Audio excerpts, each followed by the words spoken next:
I like to tinker, and sometimes I get harebrained ideas that have very little root in science or math. Mostly it's just theory and excitement. So what I'm gonna do today is remove the 22.5mm front sway bar from my track car in favor of putting in a not larger but smaller 16mm front sway bar that I imported from the UK. The theory is, in the UK, some of the Mini 1s that were like the base model below the Cooper didn't have rear sway bars for like cost, and to balance that out, they have very small front sway bars. So we don't have this part in this country, but I found one on eBay after I realized that it existed, and my theory is having a very large rear sway bar and a very small front sway bar will balance the bias of roll towards the rear more, in the same way that adding a bigger rear sway bar makes the car oversteer more. In theory, reducing the size of the front sway bar should make it oversteer even more. So I don't necessarily need it to do that, but I kind of want to just throw it on and see how it goes, because I paid very little for this 20-year-old used part, and I sanded it down and painted it and made it look very nice. This is a 22.5mm sway bar. This is the stock R50 regular Cooper front sway bar from this car, and this is a 16.5 or a 16mm sway bar. So I've got PowerFlex bushings on it, and in the end, if it doesn't work out and it's too twitchy or it just wants to snap oversteer on me all the time, then I can remove it and I can go back to the other one.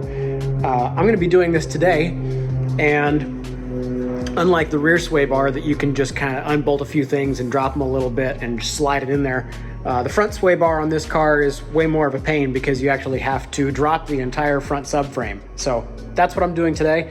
I'm also going to replace, I'm getting to the point with this car where parts that I put on it originally when I built it for the first time and drove it off a lot are starting to go bad.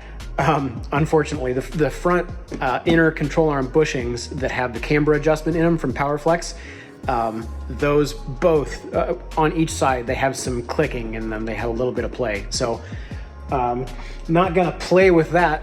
I'm not gonna risk that. And we're gonna put those and the sway bar on today.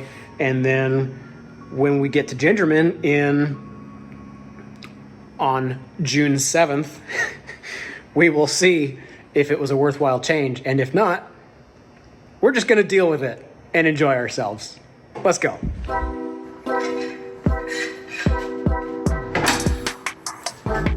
Let's make a bet as to how many episodes I will make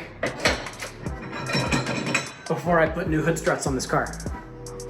But also, look at this bright, shiny new gold tape wrap I put on my intake.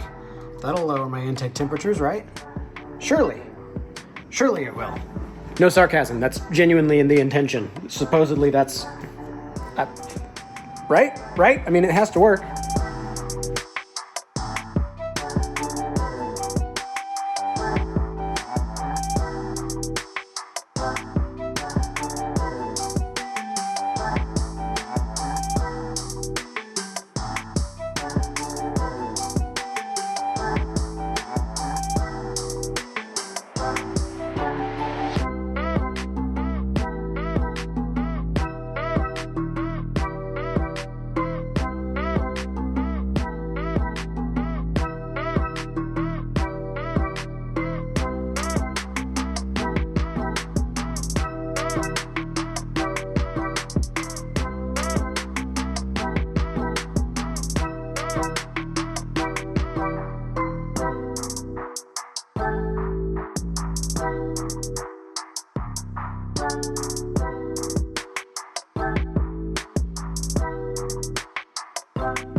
I'd like to direct your attention over here for a brief moment. For those of you with first gen minis, Cooper or Cooper S, This little detail right here, that coolant T, is aluminum on my car.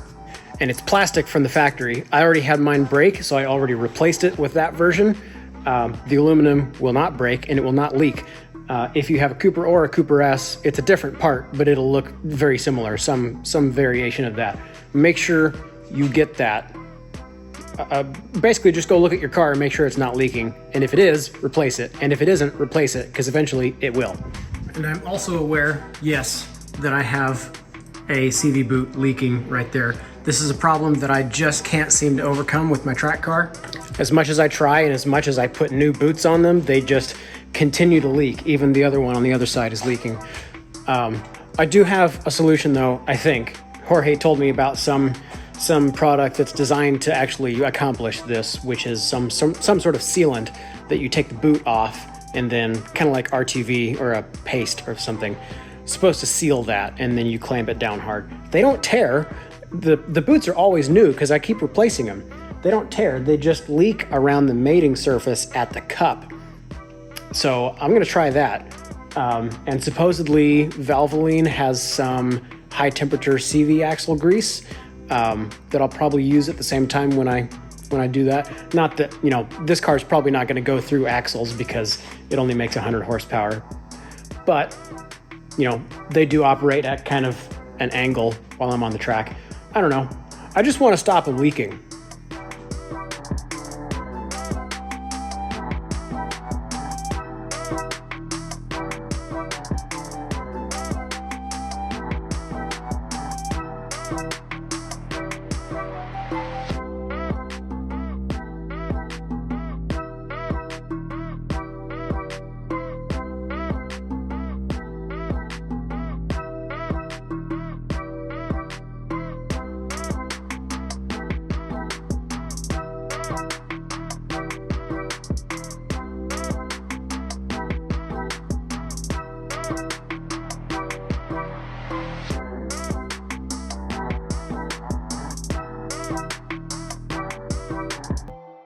Have a look at this weird pattern on my radiator.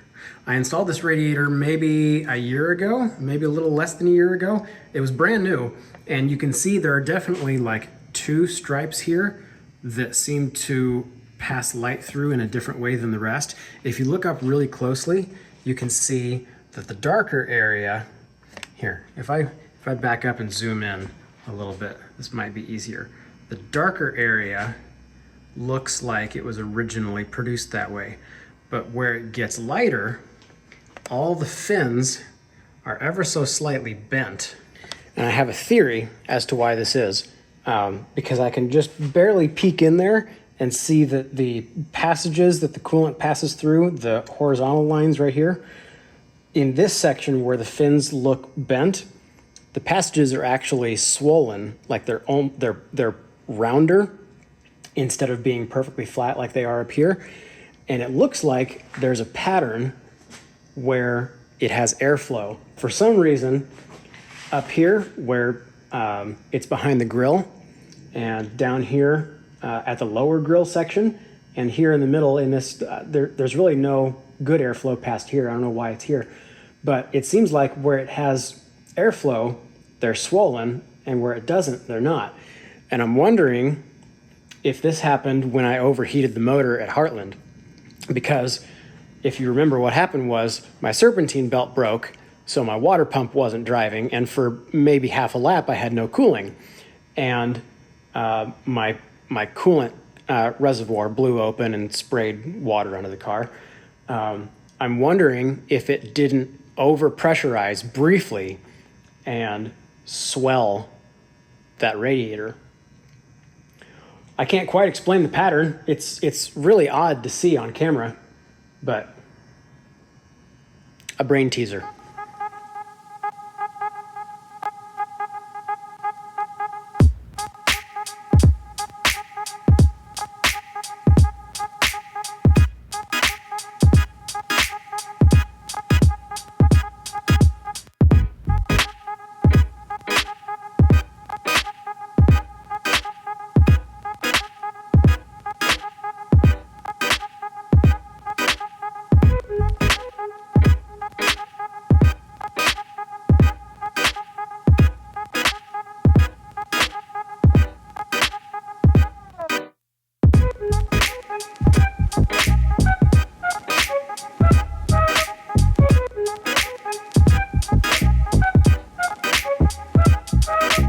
subframe is out, and you can certainly see where the nasty dirt and grime buildup from the CV boot lies.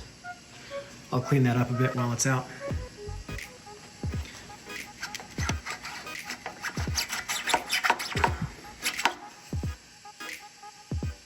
There's also some fluid buildup here on the power steering reservoir, but I'm pretty sure this is just from spillage out of the hole right here.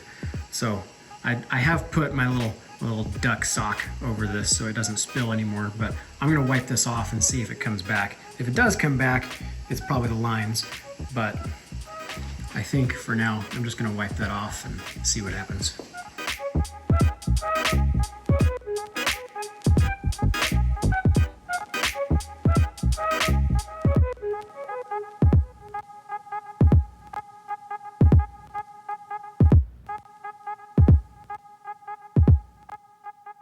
If you haven't seen my video where I talk about all the suspension work I've done to this car, these ball joints are from Powerflex, and they are adjusted with a little bit extra camber than the factory ball joints would.